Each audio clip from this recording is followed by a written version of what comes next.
Waffles! Napakagandang pagpili. Pinapayagan ito ng chef. Madali lang Oh, yan. ayos. Magsisimula ako sa mga itlog. Tingnan mo kung paano ko gagawin ito. Ingat, baka mabasag mo lahat. Iyan ang gusto ko, Lola. At walang asukal. Pero kaunti lang. Naiintindihan ko isang kurot. Magaling. Naniniwala ka ba? Mas maraming asukal, mas malasa. At nandito ang harina. Oh, parang babaeng ako. Oh, nawala na. Salamat sa Diyos. Naku! Sige na, Apo. Dumihan mo ang buong mesa. Ito ay isang aksidente. Halika na. Ayos, may harina. Ngayon kailangan ko ng gatas. Hindi ito magiging mahirap. Ina-activate ang super speed. Mas mabilis ako kaysa sa anumang mixer. Surprise! Ang Skittles ay siguradong magpapasaya sa bata. Ganda. Handa na ang mga mangkok, ganun din ang masa. Kailangan lang natin silang pag-isahin. Magtiis ka. Kaunti na lang bata at ang waffles ay magiging kahanga-hanga. Wow! Ang galing na may heart-shaped akong waffle iron. Maaari kang magbuhos ng iba't ibang kulay ng masa at magiging rainbow waffles ito. Isang saglit. Huray! Para itong bomba. Para sorpresahin ang bata, decorative ko ito ng chocolate sprinkles. Wow! Ako na sana ang kakain kung wala lang ang challenge. Anong ganda? Pagkatapos, lahat ng nangipin ay magiging berde. Sinisira ko ang tiyan at lasa ng waffles, kaya hindi ko ito idadagdag. Susubukan ng bata ang bersyon ko at hindi natitigil. Ang sikreto ni Lola ay maple syrup at, syempre, mantikilya. Ng mga waffles na high science man ay naman ang natural na pangkulay. Ang zucchini ay gagawing masarap at maganda ang aking mga waffles sa minsan 2 sa 1 at may tagumpay na sa bulsa ang chef. Kailangan na lang magdagdag ng ilang hindi mapapalitang sangkap at pwede nang ibuhos ang masa sa waffle iron. Tara na! Voila! Ang chef ay naglalapit sa inyong pansin ng magagandang waffles. Narayutias na per sa decoration at ilang down per sa epekto. Nakakadiri ang mga ito. Tingnan mo yan. Sige na, Tingnan mo yan, Lola. baby. Ang interesante. Wow! Talagang nagsikap kayo lahat. Uunahin ko ang waffles mula kay Grandma. Oh, isang pirasong mantikilya. Sige, masarap ito. Pero masyadong simple.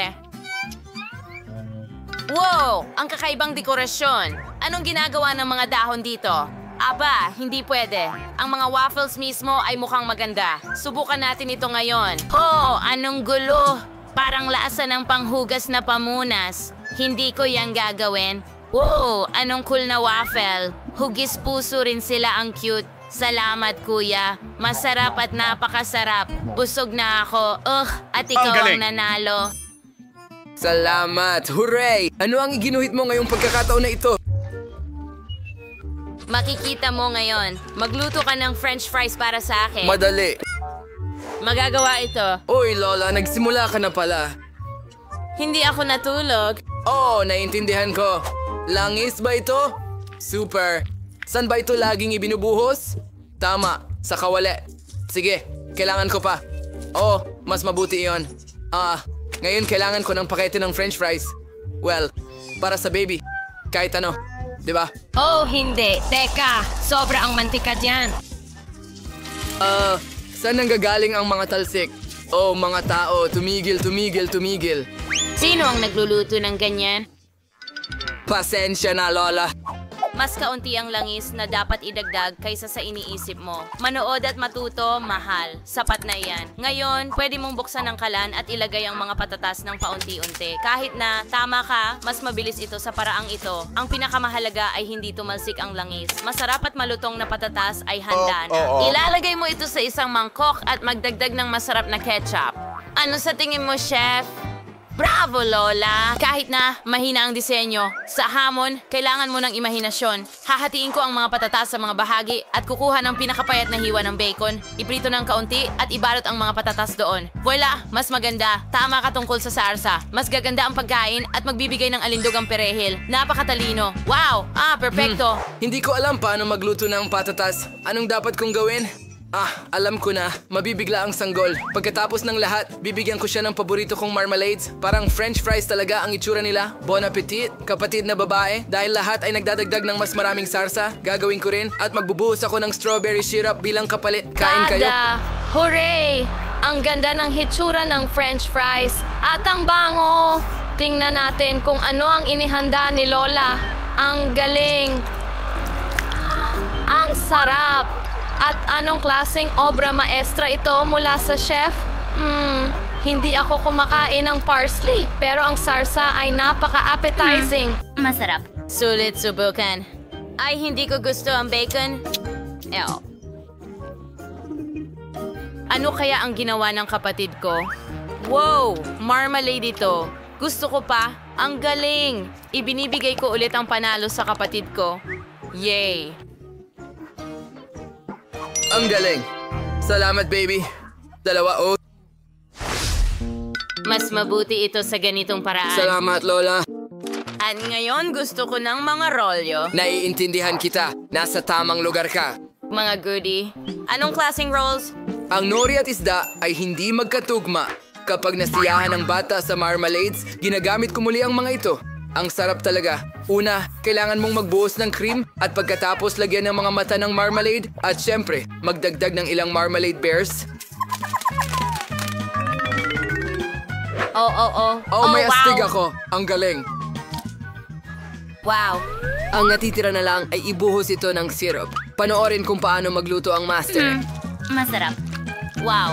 Hindi nakakabusog ang marmalade lamang. Bukod pa rito, kinain na ito ng bata. Kung hihingi siya ng rolls, ibig sabihin gusto niya talaga ng rolls. Sa simula, maglalagay muna ako ng kanin. Kanin, iyon ang kailangan para sa rolls. Marunong si Lola magluto niyan. Huwag kang tumingin dito. Ang pangalawang sangkap ay avocado. Maximum ng malulusog na taba. Minimum ng halos walang carbohydrates. Kaya rin ito ni Lola. Itong si Lola talaga. Tiyak hindi niya kayang hiwain ang salmon na kasing nipis ng isang profesional. Luto na ang kanin. Oo. Lubos kong nakalimutan ng nori. Ang keso at abukado, ang magiging palaman at makatutulong iyon na mabigyan ng tamang hugis ang mga rolyo. Napakaganda. Ang natitira na lang ay ilagay ang isda sa ibabaw. Ihahain na ang putahe mula sa chef. Wow. Hindi naman ako masyadong malayo sa chef, tama ba? Anong gagawin? May naisip ako. Kung kailangan mo ng bilog na hugis, maaari kang kumuha ng pipino, kumuha ng piraso mula sa palaman at lagyan ng keso sa loob. Magkakaroon ng mga rolyong estilo ng Lola. Handa na kami, baby. Tingnan natin. Hindi ito mukhang mga rolyo pero susubukan ko pa rin. Ayoko nito. Pasensya na, Lola. Hindi ko kinakain yan.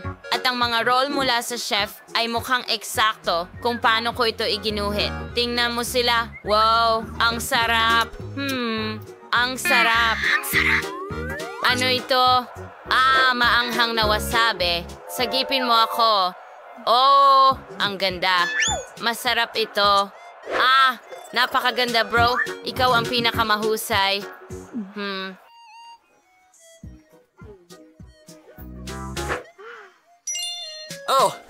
Yay. Sa wakas, gusto ko ng kape. Wow.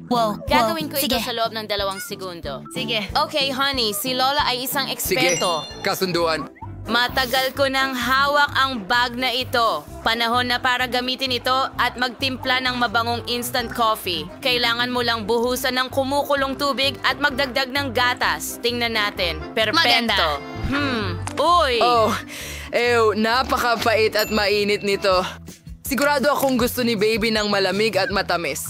Kukuha ako ng yelo at magdadagdag ng chocolate syrup at kasabay nito ay idedekorasyon ang tasa. Wow, astig! At ngayon gagamitin ko ang handang kape mula sa mga eksperto. Alam kong tiyak na masarap ito. Wow! Mahilig din ako sa cream. Kung gusto ko ito, magugustuhan din ito ng baby. Woohoo! Tadam! Astig! Budburan ko ng Oreo cookies sa ibabaw. Angas! Wow! Ano? Astig! Wow, Lola. Ano ang pinakikinggan mo, Apo? Tingnan mo ito, Lola! Yo. Sa totoo lang, may hamon tayo. Anong bango? Ang chef ay gumagamit lamang ng pinakamahusay na kape, mga butil. Una, kailangan mong gilingin ang mga ito at pagkatapos ay maaari mo nang ipagtimpla. Dapat maging tumpak ang lahat para lamang makamit ang perpektong lasa na nangangahulugan ng aking tagumpay. Sa tulong ng isang flask, maaari mong kontrolin ang dami ng gatas at sabay na paluin ito doon din. Anong klaseng mga teknolohiya? Ano? Madali lang.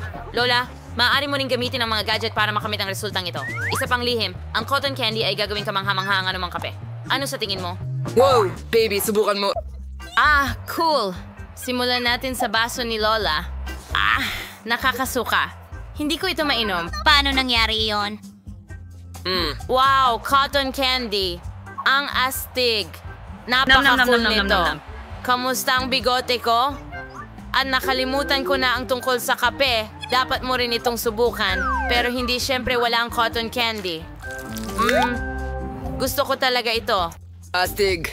At ano ang niluto ng kapatid ko? Wow! Oreo ba yan? At may cream pa? Ang sarap naman yan. Masarap.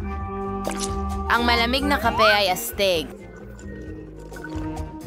Alam ko na. Huray! Masaya akong nagustuhan mo Sino ito. ang dapat kong ibigay ang tagumpay? Well, panalo ang chef. Ito ang pinakamasarap na kape na natikman ko. Tingnan natin kung ano ang nasa ilalim ng inyong hood. Wow, may pirasong hilaw na karne si James. Ano ang nasa kay Phoebe? Oh, wow, isang bundok ng pancakes. Astig. Simulan natin kay Phoebe. Ang bango ng aking mga pancake. Mas gusto kong tikman ito. Ay, ayoko na ng butter na ito. Isasawsaw ko itong pancake sa tsokolate. Ay, magiging masarap yan. Subukan natin to. Sobrang sarap. Gusto ko ito. May naisip akong ideya, sa totoo lang. Oo, naampun na ang Darwin dyan. Davision ko isang tubo wala si bubuhos ang tsokolate sa ibabaw ng mga pancake gamit ito. Tingnan mo, hindi ba ako henyo? Mahusay na ideya ito. Tignan kung gaano kaganda dumaloy ang tsokolate sa mga pancake. Oo, ngayon kailangan kong tikman lahat yan.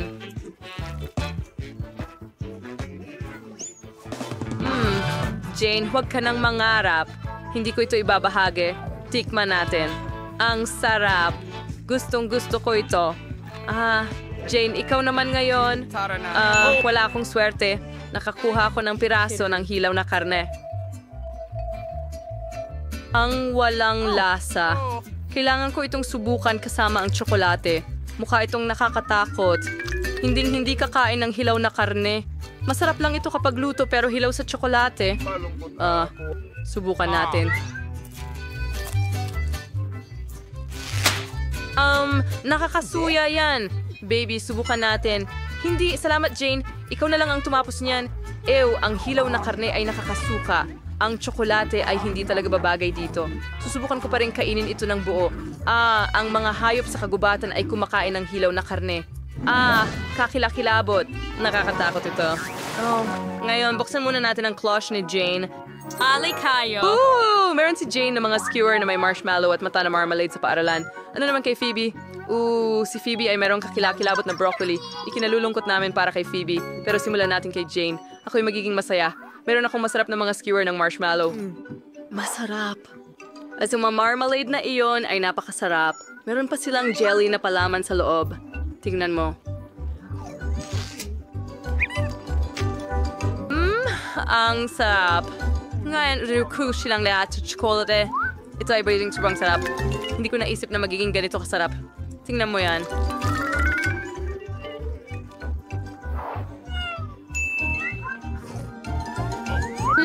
Tama ako. Ito ay hindi...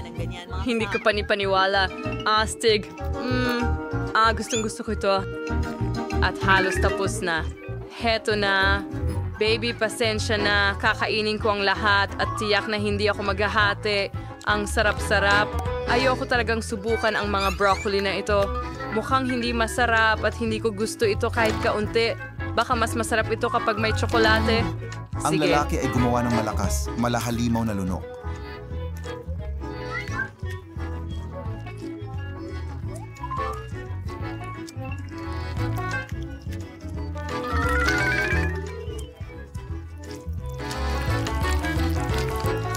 kumain, Dad. Siguro mas maraming tsokolate. Pero mas mabuti kung ganun. Jane, gusto mo bang subukan ito? Tara na. Hindi, salamat. Sige na. Hindi ko kakainin yan. Ako na lang kakain lahat. Ang walang lasa. Oh, Jane, hindi gusto ng tiyan ko ang broccoli.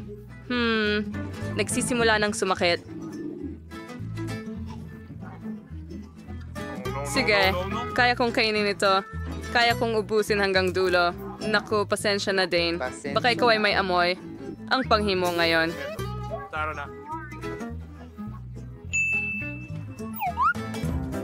As ang iyon, tinaway kung ano siyang kay Phoebe. Ayaw ni Phoebe, kaya magsimula tayo kay Jane. Ipis sa barbecue stick. Paano nakakatakot sila? Nakakatakot ring tingnan? Ano kaya ang kay Phoebe? Wow! May sushi roll si Phoebe. Ang astig! Siguradong sobrang sarap nito. Handa akong tikman ito. Wow! Ilagay natin ito sa toyo. Napakasarap! Kate, sa tingin ko hindi masisira ng tsokolate ang aking mga roll. Dapat nating subukan ito kasama ang tsokolate sa lalong madaling panahon. Isawsaw ang sushi sa tsokolate at subukan ito. Sana kasing sarap ito tulad ng may toyo. Oh, mukhang masarap. At talagang masarap to. Jane, hindi ako nagbibiro. Talagang masarap. Gustong-gusto ko to, gusto kong subukan ulit. Oh, tingnan mo yon. Ang sarap. Gustong-gusto ko ito. Baby, ang sarap mong kumain. Kaya nagsisimula na akong maniwala sa'yo. Wow! Kaya mo bang kinain halos lahat ng sushi? Paano mo nagagawa yon? Ang dami nito. Naku, tingnan mo ang mga ipis na yon. Mayroon akong napakaraming mga ipis. Mabuti na lang at hindi pa sila buhay. Kung hindi, mas nakakatakot pa nga. Lalo silang naging mas pangit tingnan. Hindi nakatulong ang tsokolate. Natatakot pa akong dilaan ito ngayon. Ayokong gawin ito. Halika na, kailangan mong gawin. Isa itong hamon. Tama ka. Kaya nga, Skilzulan. Anong kasuklam-suklam ito? Nararamdaman ko ang kanilang maliliit na galamay sa aking dila. Hindi makapaniwalang ngumunguya ako ng totoong ipis. Aba, yun na yun. Naipas ako na. Sa wakas, ang oras na para sa mga bagong putahe. Alamin natin kung ano ang ibinigay sa iyo sa oras na ito. Wow, si Jane ay may magagandang pink na donuts dito. Astig. Pero tingnan mo si Phoebe. Meron siyang kakilakilabot na punggita sa... doblehin ang puntos. Hindi ko alam.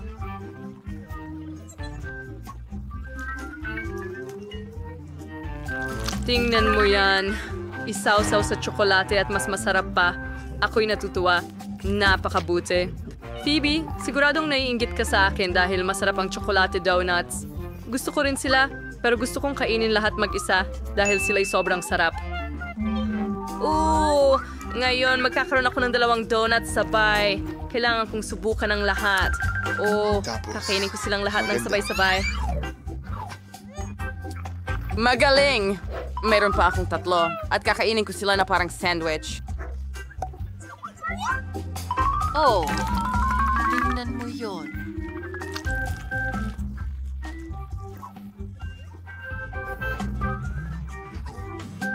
Ang sarap at tamis.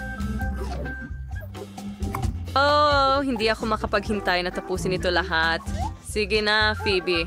Ikaw na. Talaga? Hindi naman ako na ang kakilakilabot na pugita. Mukhang nakakatakot kahit chocolate hindi tutulong dito. Amoy isda rin. At ang mga galamay ay nakakapangilabot. Sobrang...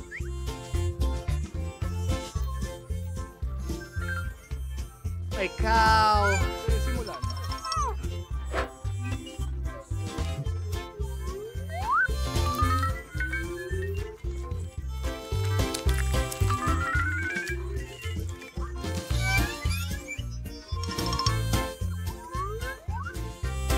Kadiri! Nakakainis. Kailangan kong tapusin ito para matapos na ang aking bangungot.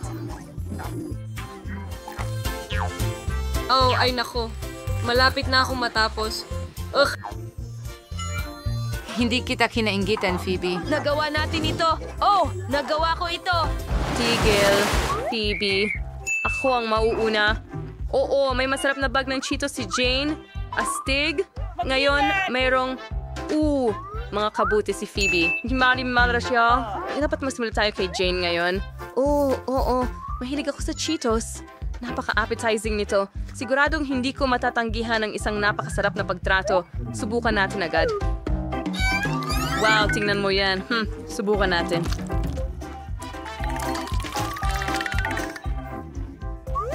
Ang sarap talaga. Gusto ko ito. At ngayon, subukan natin ito kasama ang tsokolate. Nag-aalala ako na baka hindi ito masarap. Pero wala na akong magagawa kasi kailangan ko talagang subukan lahat kasama ang tsokolate. Wow, napakasarap nito na may papayo ko sa lahat na subukan to. Gusto ko pa. Kumuha tayo ng kaunti pa ngayon. Ang dami. Ayos. Gusto kong subukan pa ng higit doon dahil sobrang sarap nila.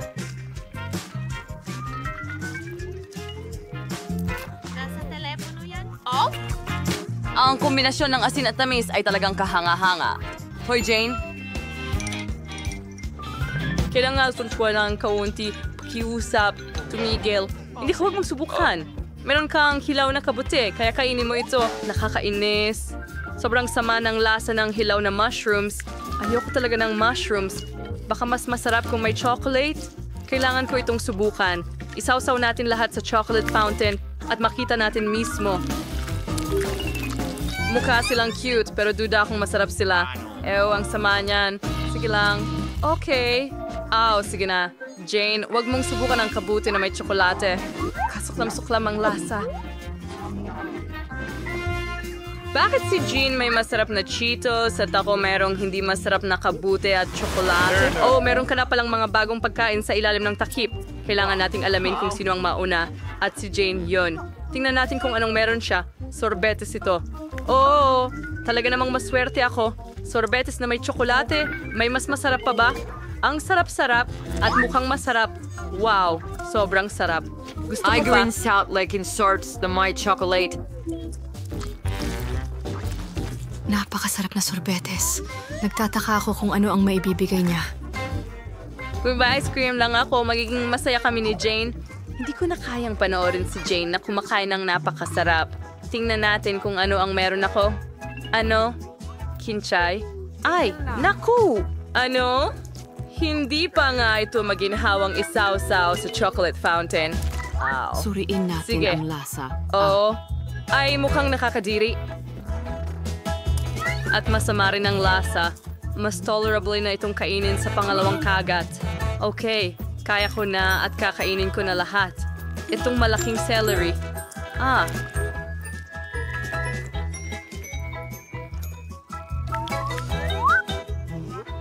Sige na, Phoebe. Kaya mo yan. Tatalunin ko itong celery. Ang hirap. Pero malapit na ako. Ang huling piraso. Tapos na ako. Kahit papaano ay nagawa ko. Kadiri, kawawang Phoebe. Nakakaawa ka. Hindi. Huwag mag-alala, kaibigan. Tapos na mga bagong treat. Tara. Alaman kasing maswerte. Jane, isa itong nilagang itlog, hindi magandang bagay para sa chocolate fountain. At kumusta naman si Phoebe? Tingnan natin. Isang croissant. Ang astig! Hindi na akong subukan to. Isaw-saw ito sa tsokolate. Ang mga croissant ay sobrang sarap. Pinapangarap kong nasa Paris ako para kainin lahat ng croissant. At mas masarap pa ito sa tsokolate. Ang sarap! Ang sarap.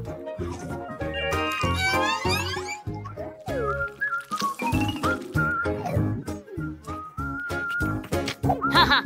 Ang ganda ng tsokolate mong bigote! Ano? Tama ka. Nakakatawa ako. Jean, ikaw na ngayon.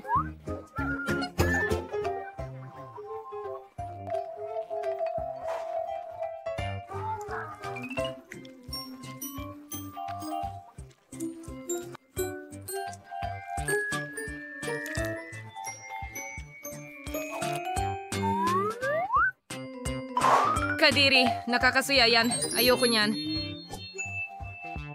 Pero kaya kong kainin ito. Kailangan ko talagang banlawan lahat ng tsokolate mula sa fountain ngayon. Ang sarap. Yan ang mas gusto ko. Ayos yan. O, merong tsokolate ang iyong labi.